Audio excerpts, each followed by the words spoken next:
오늘은 능력이 나타나는 기도의 원리라는 제목으로 말씀을 생각해 보기를 원합니다. 능력이 나타나는 기도의 원리. 능력이 나타나는 기도의 원리. 어머니가 저를 혼내실 때에 이런 말씀을 자주 하셨어요. 내가 몇 번이나 말했어? 잊어버렸어? 내가 몇 번이나 말했어? 중요한 것은 반복해서 말을 하죠. 중요하니까 말입니다.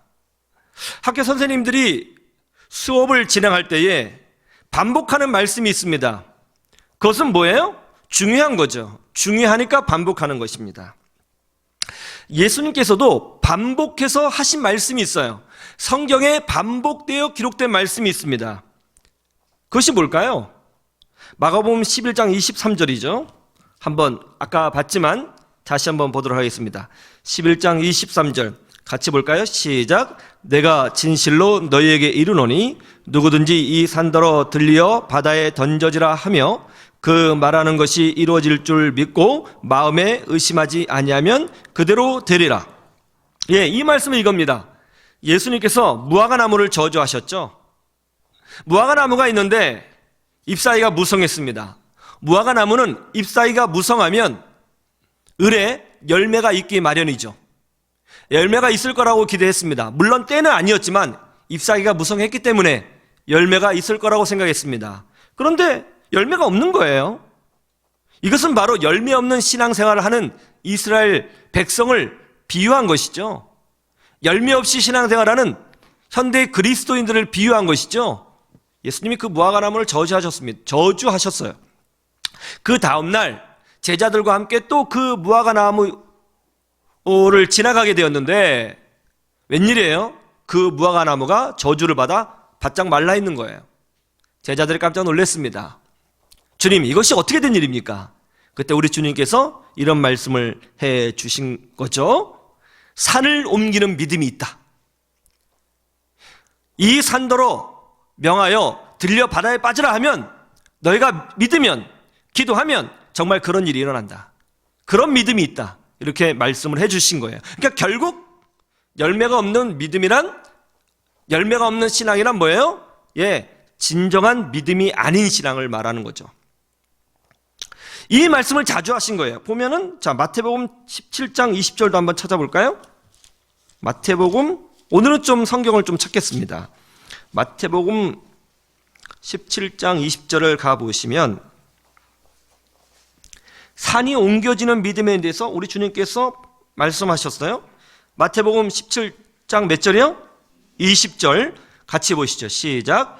이르시되 너희 믿음이 작은 까닭이니라. 진실로 너희에게 이르노니 만일 너희에게 믿음이 겨자씨 하나만큼만 있어도 이 산을 명하여 여기서 저기로 옮겨지라 하면 옮겨질 것이요 또 너희가 못할 것이 없으리라. 비슷한 내용이죠.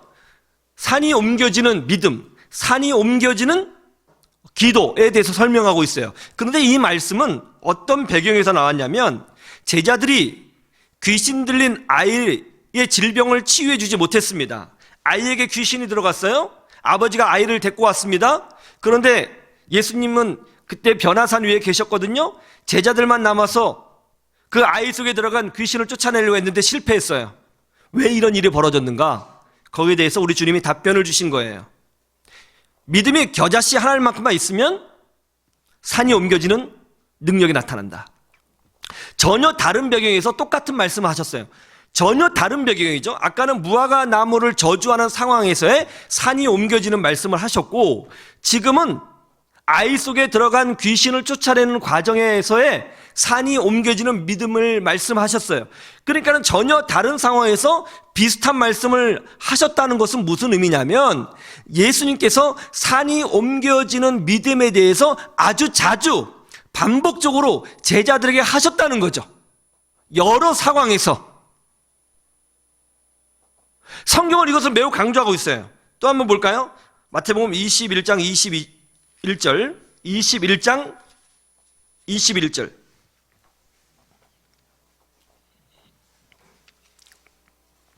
21장 21절 마태복음이에요. 같이 한번 보실까요? 시작. 예수께서 대답하여 이르시되 내가 진실로 너희에게 이르노니 만일 너희가 믿음이 있고 의심하지 아니하면 이 무화과 나무에게 된 이런 일만 할 뿐 아니라 이 산더러 들려 바다에 던져지라 하여도 될 것이요. 아까 마가복음에 본 내용, 무화과 나무를 저주한 사건이 또 이제 마태복음에도 기록되어 있는 것인데, 여기서도 마태 사도께서는 예수님이 하신 그 텍스트를 빼놓지 않고 정확하게 기록하고 있습니다. 왜 제자들은 다른 상황들은 조금씩 다르게 기록하여도 이 말씀을 정확하게 기록하고 있는 것일까요? 예수님께서 매우 강조하셨다는 것이죠.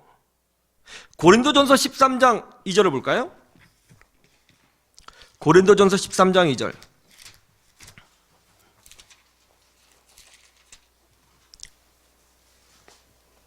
산을 옮기는 믿음에 대해서 또 나오죠. 고린도전서 13장 2절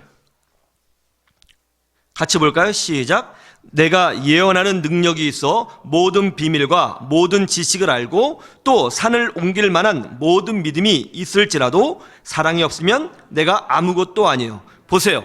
여기는 비록 사랑이 최고다라는 것을 강조하기 위해서 기록된 말씀입니다만은 산을 옮기는 믿음에 대해서 또 나오고 있죠. 예수님과 제자들과 그리고 성경은 산을 옮기는 믿음에 대해서 반복적으로 이야기하고 있습니다. 반복된다는 것은 뭐예요? 이것이 중요하다, 중요하지 않다? 중요하다는 것이죠. 예수님은 우리가 산을 옮기는 믿음을 갖고 있기를 원하십니다. 그리고 산을 옮길 만한 기도의 능력을 소유하기를 원하시는 것입니다. 이건 분명한 거예요. 그런데 저도 그런 믿음을 소유하고 싶어요. 저도 산을 옮길 만한 능력이 있으면 좋겠습니다.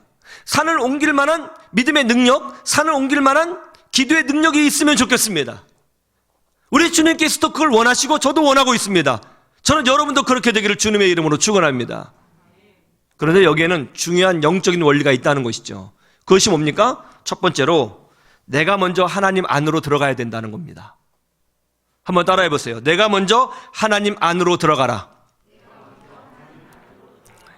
이 산을 옮기는 믿음을 말씀하실 때에 예수님께서 제일 먼저 말씀하신 것이 있습니다. 그것이 뭐냐면 마가복음 11장 22절이에요. 오늘 다시 본문으로 가셔야 합니다.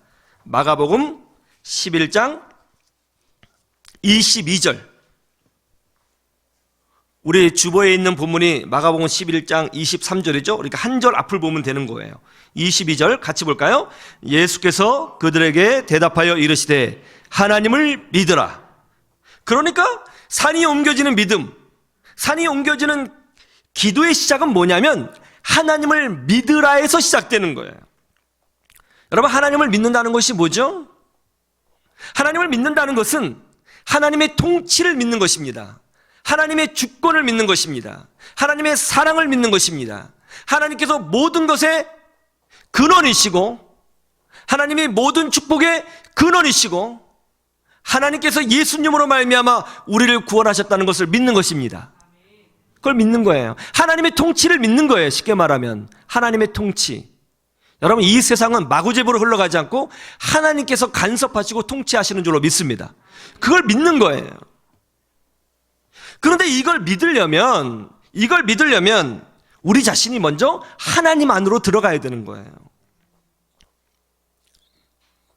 우리가 먼저 하나님 안에 들어가서 하나님을 경험하고 하나님을 체험하고 하나님 말씀에 내 자신을 복종하고 하나님의 뜻에 내 자신을 내려놓는 것이 먼저예요. 그래야 산을 옮기는 믿음과 산을 옮기는 기도가 될 수 있다는 것입니다.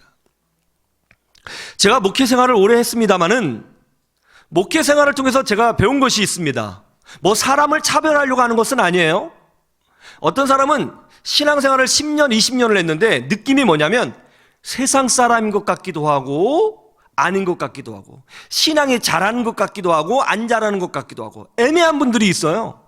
교회는 엄청 다녔어요. 직분도 있어요. 근데 세상적이에요. 교회 안에 들어온 것 같지도 않고 나간 것 같지도 않고, 대화해보고 생각을 나눠보면 거의 뭐 세상 사람이죠. 근데 교회는 다녀요. 10년이 돼도 1년 된 듯한 예? 그런 분들이 있어요. 신앙이 안 자라는 거죠. 근데 어떤 분들은요, 나중된 자가 먼저 된다고 신앙생활 1년, 2년 했는데 뜨거운 사람이 있습니다. 전적으로 내려놓는 사람이 있습니다. 체험하는 사람들이 있어요. 세상 것을 잘라내고 더 깊이 하나님과 동행하고자 하는 분들이 있습니다. 차이가 뭐예요? 저는 체험에 있는 것 같습니다. 체험을 한 그리스도인과 체험하지 않는 그리스도인들은 질적인 차이가 있습니다. 하나님을 경험한 사람과 하나님을 머리로만 알고 있는 사람은 다른 것 같습니다. 믿음이란 뭐냐면 내가 하나님께로 먼저 들어가는 거죠. 내가 먼저 하나님의 통치 아래로, 하나님의 뜻 아래로 절대 복종하고 순종하고 들어가는 거예요. 그런데 우리는 어때요? 내가 하나님에게로 들어가기를 원하는 것이 아니라 하나님이 내 문제로 먼저 오기를 원해요. 하나님이 내 문제를 풀어주기를 원해요. 하나님께서 내 개인적인 문제를 가지고 먼저 나에게 다가오기를 원해요. 하나님, 이거 해주시면, 이거 풀어주시면 제가 충성하겠습니다. 하나님, 이 병 고쳐주시면 제가 헌신하겠습니다. 그런 분들이 너무나 많죠. 하나님이 먼저 오기를 원해요. 하나님 먼저 보여주세요. 그럼 제가 하나님 믿어줄게요. 이런 분들이 정말 많죠. 이런 분들 있죠? 하나님이 로또 복권에 당첨시켜주시면 그때 건축 언급할 수 있을 텐데. 아니죠. 먼저 하나님을 믿는 거죠. 먼저 내가 하나님 안으로 들어가야 되는 것이죠. 내가 먼저 회개해야 되는 것이죠. 내가 먼저 진리 안에 복종해야 되는 것이죠. 내가 먼저 헌신해야 되는 것이죠. 내가 먼저 무릎을 꿇어야 되는 것이죠. 내가 먼저 낮아져야 되는 것이죠. 내가 먼저 하나님께로 다가가야 되는 거예요. 대학에 들어가면 그때부터 열심히 공부하리라. 내가 명문대학에 들어가면 그때부터는 이를 악물고 공부하리라. 아니요. 절대로 명문대 못 갑니다. 지금부터 공부해야 명문대학 가는 거예요. 지금부터. 그래서 명문대에 들어가면 거기 수준에 걸맞게 뒤처지지 않고 공부할 수 있는 거예요. 내가 먼저 하나님께로 들어가야 되는 거죠. 내가 먼저 순종해야 되는 거죠. 내가 먼저 복종해야 되는 것이죠. 내가 먼저 헌신해야 되는 것이죠. 내가 먼저 기도하고 매달려야 되는 것이죠. 내가 먼저 하나님의 통치를 절대적으로 신뢰해야 되는 것이죠. 이것이 먼저인 것입니다. 어느 집에서 정원을 관리하는 한 소년이 있었어요. 이 소년의 꿈은 화가가 되는 것이었습니다. 그래서 정원을 가꾸면서 늘 마음속으로 생각했습니다. 어떻게 하면 이 정원을 이쁘게 만들 수 있을까? 그래서 깨진 화분을 모아서 거기에다가 그림을 그리기도 하고 또 화분을 조각하기도 하고 꽃을 가꾸기도 하고 정원을 최선을 다해서 아름답게 가꾸었습니다. 퇴근 시간이 지나도 시간 가는 줄 모르고 열심을 다해서 그림을 그리고 조각을 하고 재배치를 하면서 정원을 가꿨어요. 그 모습을 지켜본 주인이 소년에게 물었습니다. 예, 너 지금 뭐 하고 있냐? 예, 정원 가꾸고 있는데요. 지금 퇴근 시간 지났잖아. 아, 예, 제가 좀 하고 싶어서요. 너 그렇게 한다고 해서 월급 더 주는 거 아니야? 그러자 이 아이가 대답했죠. 아, 월급 더 안 주셔도 괜찮습니다. 그냥 저는 이 정원을 아름답게 만들고 싶어서 이렇게 하는 거예요. 그 주인이 이 말에 감동을 받았죠. 그래서 이 아이를 후원해서 미술 공부하도록 밀어줬습니다. 그 소년이 바로 미켈란젤로입니다. 산이 옮겨지는 기적이 일어나게 된 거죠. 내가 먼저 그 안에 들어가서 나의 자리를, 나의 위치를, 내게 준 직분에 대해서 충성을 다하는 거예요. 주인이 먼저 밀어주면 그때 고마워서 정원을 가꿔주는 것이 아니라 내가 먼저 믿음의 역할을 다하면 그때 산이 옮겨지는 기적이 일어나게 되는 것입니다. 우리 하나님의 통치하심을, 하나님의 사랑을 믿고 승리하는 여러분 되시기를 주님의 이름으로 축원합니다. 두 번째, 산이 옮겨지는 믿음에는 이런 원리가 있는 거죠. 내가 움직여야 하나님이 역사하신다는 거예요. 한번 따라해 보세요. 내가 움직여야 하나님이 역사하신다. 우리 23절의 말씀을 보세요. 우리가 가장 많이 오해하고 있는 말씀이기도 합니다. 23절 우리 같이 한번 볼까요? 시작. 내가 진실로 너희에게 이르노니 누구든지 이 산더러 들려 바다에 던져지라 하며 그 말하는 것이 이루어질 줄 믿고 마음에 의심하지 아니하면 그대로 되리라. 많은 사람들이 이 말씀을 오해하고 있습니다. 그냥 믿으면 되는구나. 의심하지 않고 믿으면 되는구나. 그렇게 생각해요. 정말 그런가요? 절대로 그렇지 않습니다. 사람이 믿고 행동하지 못하는 이유는 뭔지 아세요? 의심해서 그런 거예요. 망할까봐 그런 거예요. 안 될까봐 그런 거예요.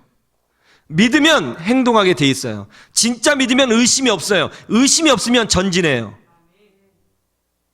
여기는 행동이 담겨져 있는 것이죠. 한번 보시죠. 우리 좀 찾아보죠. 사사기서 1장을 보시죠. 사사기, 구약성경 사사기 1장 1절에서 2절. 사사기, 여호수아 다음이 사사기죠. 1장 1절에서 2절. 구약성경 페이지 360페이지. 사사기 1장 1절에서 2절. 우리 다 찾으셨습니까? 같이 보죠. 시작. 여호수아가 죽은 후에 이스라엘 자손이 여호와께 여쭈어 이르되 우리 가운데 누가 먼저 올라가서 가나안 족속과 싸우리이까? 여호와께서 이르시되 유다가 올라갈지니라. 보라, 내가 이 땅을 그의 손에 넘겨 주었노라 하시니라. 하나님이 가나안 땅을 이스라엘 백성에게 주셨다고 과거형으로 말씀하셨습니다. 그러므로 이제 이스라엘 백성은 그 약속의 말씀을 붙들고 들어가서 싸우면 승리하게 됩니다. 그리고 정말 이스라엘의 12지파 중에 유다 지파가 그 말씀을 붙들고 약한 병력을 가지고도 싸워서 대승을 거두게 되었습니다. 산이 옮겨지는 기적과 같은 능력을 체험하게 된 것이죠. 그런데 시간이 좀 지나자 문제가 생기기 시작했습니다. 27절, 28절 한번 보시죠. 이런 문제가 생겨요. 사사기서 1장 27절, 28절 제가 봉독해 드립니다. 27절. 므낫세가 벳산과 그에 딸린 마을들의 주민과 다나악과 그에 딸린 마을들의 주민과 돌과 그에 딸린 마을들의 주민과 이블르함과 그에 딸린 마을들의 주민과 무기또와 그에 딸린 마을들의 주민들을 쫓아내지 못하매 가나안 족속이 결심하고 그 땅에 거주하였더니 이스라엘이 강성한 후에야 가나안 족속에게 노역을 시켰고 다 쫓아내지 아니하였더라. 야, 이거 좀 재밌죠? 이스라엘 백성들이 가나안 땅에서 하나님 나라를 세우기 위해서는 하나님께서 명령하신 대로 가나안 족속을 다 쫓아내야 합니다. 그런데 가나안 족속이 전쟁을 하면서 아주 격렬하게 저항을 하니까 잘 쫓아내지 못했어요. 여기까지는 이해가 되죠. 그런데 이스라엘 민족이 강성해졌습니다. 능히 쫓아낼 수 있습니다. 그런데 힘이 강성해져서 쫓아낼 수 있는데 쫓아내지 않고 그 가나안 족속을 노예로 삼아 자기 옆에 두고 살았다는 거예요.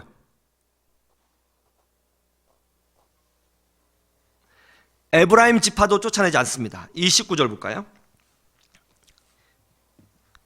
29절 제가 한번 봉독해 드리죠.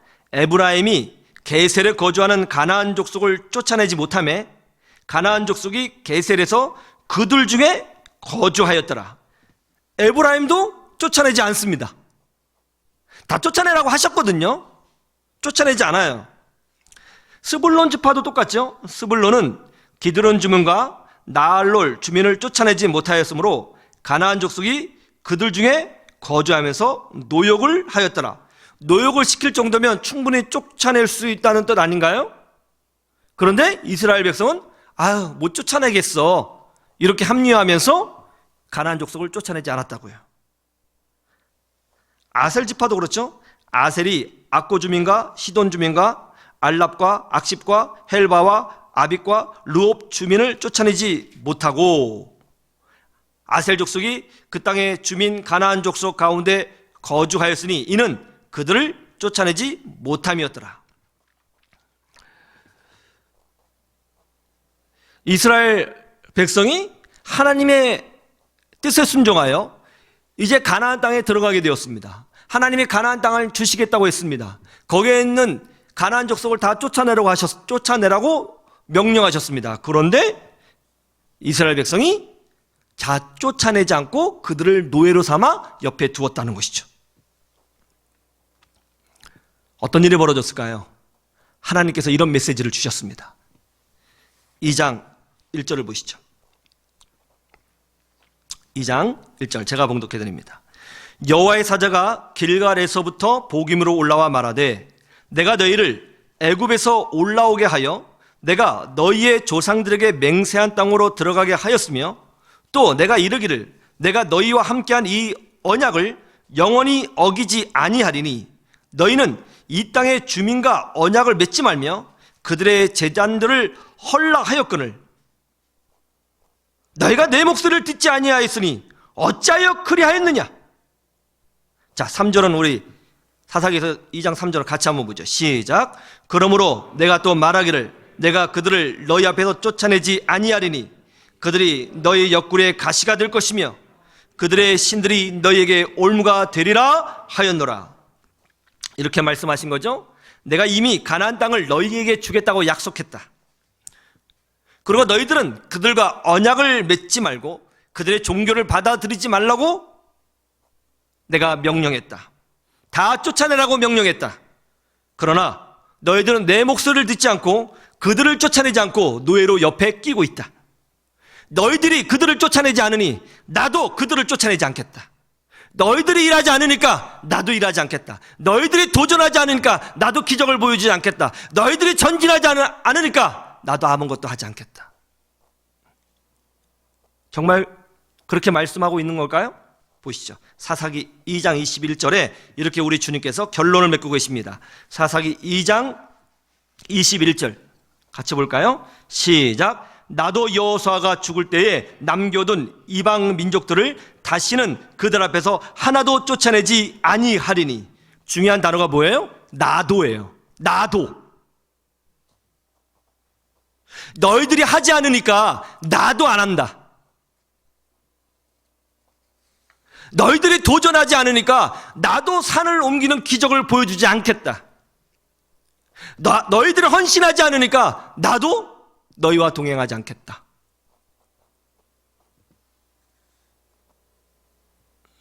오늘 우리가 봤던 본문이 어디죠? 마가복음 11장 23절부터 25절이죠. 다시 그 본문을, 요 배경을 마음에 두시고 다시 본문을 보시죠. 마가복음 11장 23절. 아까 봤지만 중요한 말씀이니까 반복해서 읽는 겁니다. 한번 볼까요? 시작. 내가 진실로 너희에게 이르노니 누구든지 이 산더러 들려 바다에 던져지나 하며 그 말하는 것이 이루어질 줄 믿고 마음에 의심하지 아니하면 그대로 되리라. 예, 왜 의심하죠? 의심하면 움직이지 못하죠. 의심하지 않는다는 것은 행동을 전제하는 겁니다. 마음에만 믿고 가만히 있는 것이 아닙니다. 내가 도전해야 산이 옮겨지는 기적이 일어나는 것이고 내가 전진해야 막힌 것이 열어지는 기적을 체험하는 거죠. 너희들이 하지 않으면 나도 안 한다. 하나님의 메시지죠.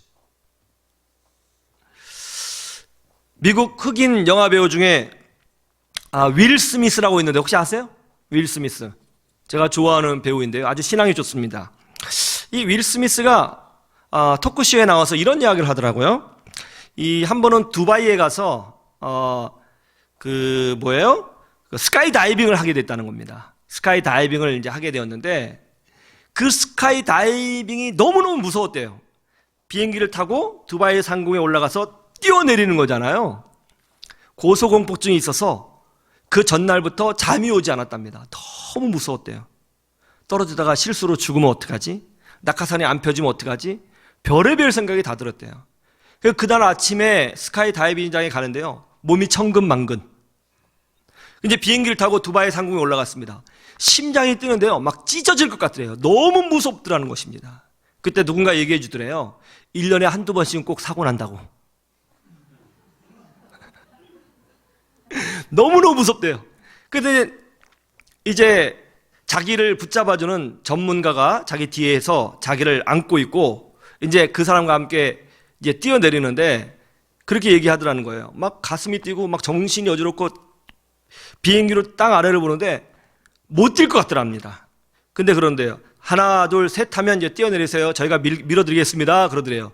그래서 하나 둘 셋 하는데 절대로 믿으면 안 된대요.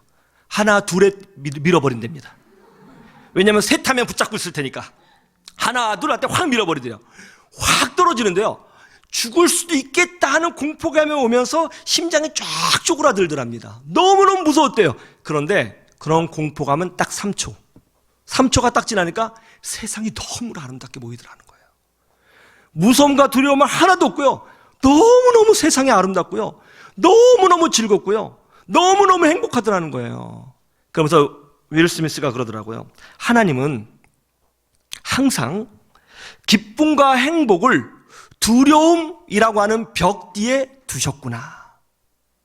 이 두려움의 벽을 뚫고 지나가면 그 다음에 하나님의 마련해 놓으신 기쁨과 환희와 즐거움이 있는 것이구나. 그렇게 이야기하더라고요. 산이 옮겨지는 기적을 보기 원하십니까? 그것이 그대로 일어날 줄로 믿습니까? 그렇다면 나도 내가 먼저 움직이고 전진하고 도전하고 믿음으로 취할 것을 취해야 되는 것입니다.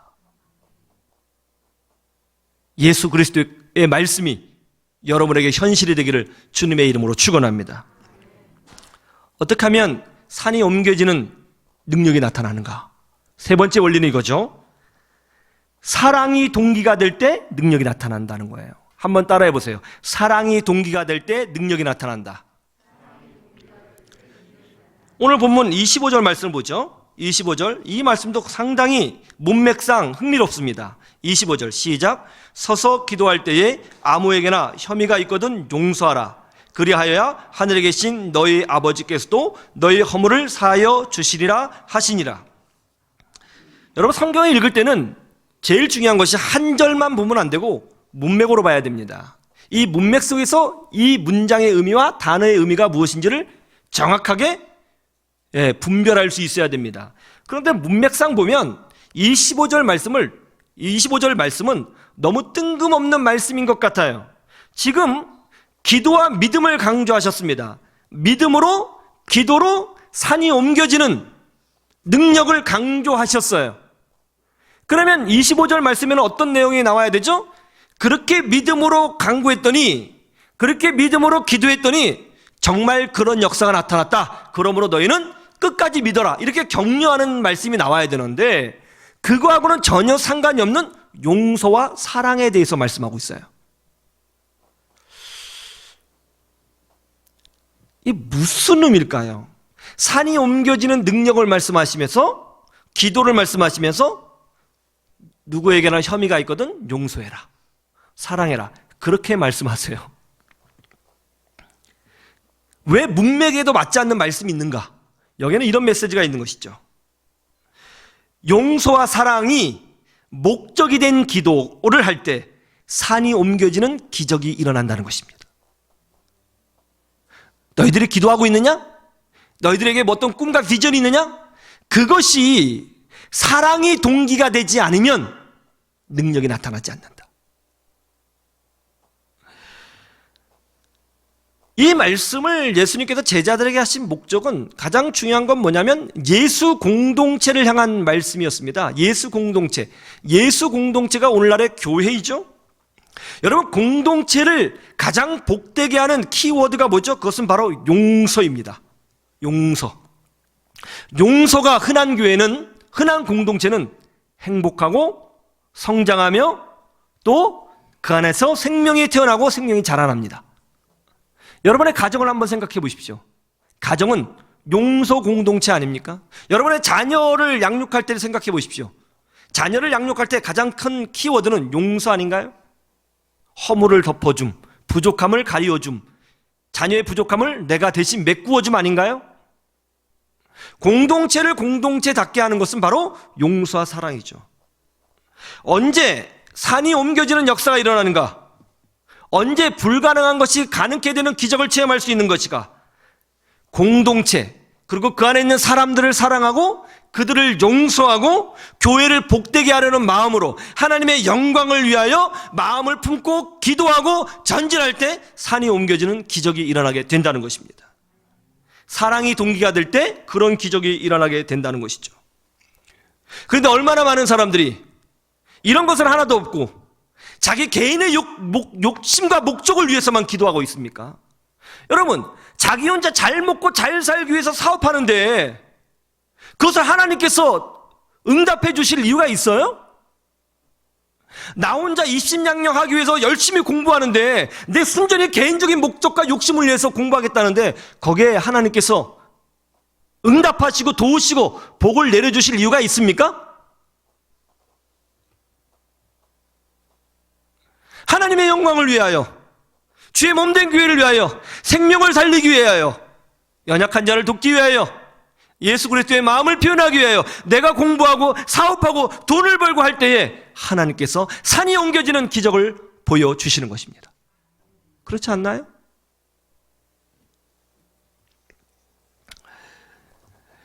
이번에 코로나19 바이러스 사태를 통하여 우리나라가 어려움을 당했습니다. 물론 우리나라만 어려움을 당한 것이 아니라 전 세계 많은 나라들이 어려움을 당했고 또 당하고 있죠. 그런데 이런 와중에 사람들이 이 고난을 통해서 비로소 깨달은 것이 있습니다. 그것이 뭐죠? 야, 우리나라가 의료체계가 잘된 나라구나. 그리고 의료보험이 정말 잘된 나라구나 하는 것을 깨달은 거죠. 우리나라 의료보험 제도는 세계 최고라 할 만큼 탁월합니다. 전 세계 사람들이 부러워하는 제도이죠. SNS를 보니까 서양의 젊은 청년들이 한국의 의료보험 제도가 부럽다고 하는 내용을 올린 것을 제가 종종 봤습니다. 얼마나 의료보험 제도가 잘 돼 있는지 웬만한 선진국, 아니 참 의료보험이 잘 돼 있다고 말하는 북유럽과 비교해서도 하나도 밀리지 않죠. 오히려 더 대단하죠. 의료비의 걱정이 별로 없는 나라입니다. 이 동방의 작은 나라, 식민지 지배를 받고 수백 년간 가난한 나라로 살고 6.25 전쟁으로 폐허를 경험하고 세계에서 가장 못 살았던 나라가 세계 최고의 의료기술과 함께 의료보험 제도를 가지고 있는 그런 나라로 부상이 되었고 알려지게 되었습니다. 서양 사람들은 우리를 보면서 산이 옮겨지는 기적과 같은 일이라고 이야기를 하고 있습니다. 그런데 이 기적이 여러분 어떻게 일어났는지 잘 알고 계시죠? 부산 산동네에 그 가파른 곳에 모여 살던 전쟁 피난민들을 사랑하고 아낀 장기려 박사님, 그분을 통해서 의료보험 제도가 이 땅에 정착된 것 아닙니까?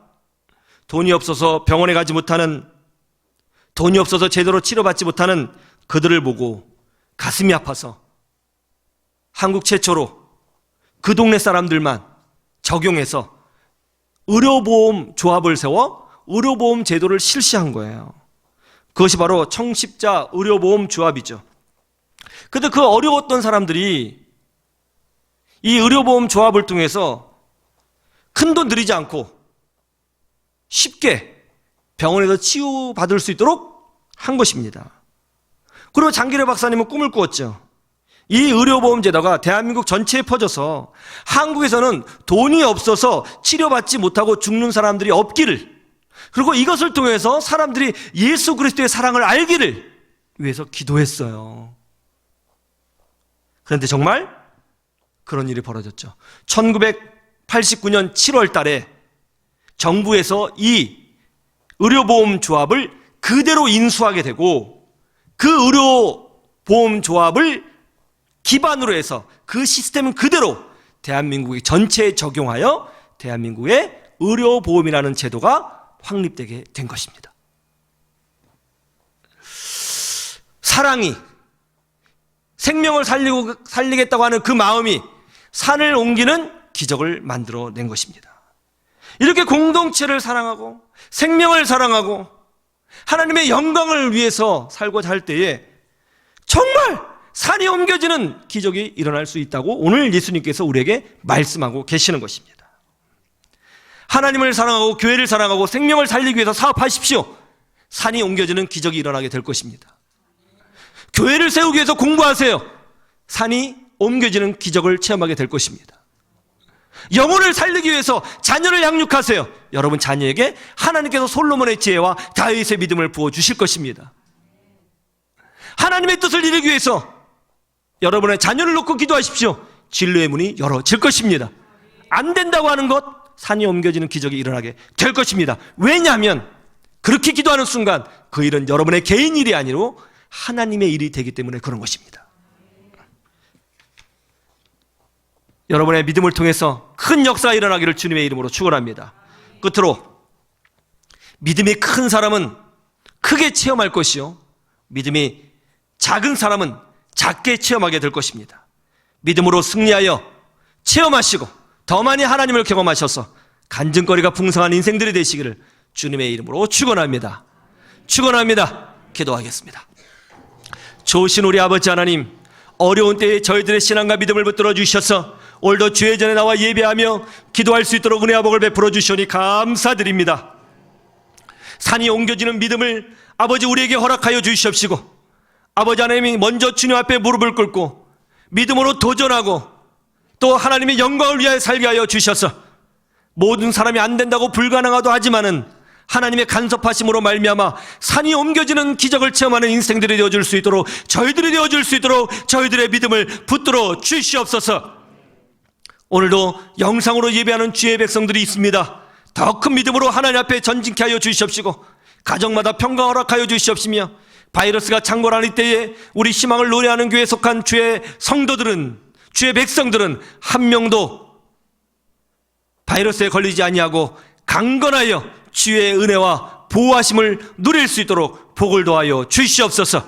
감사드리오며 예수님의 이름으로 기도 올려옵나이다. 아멘.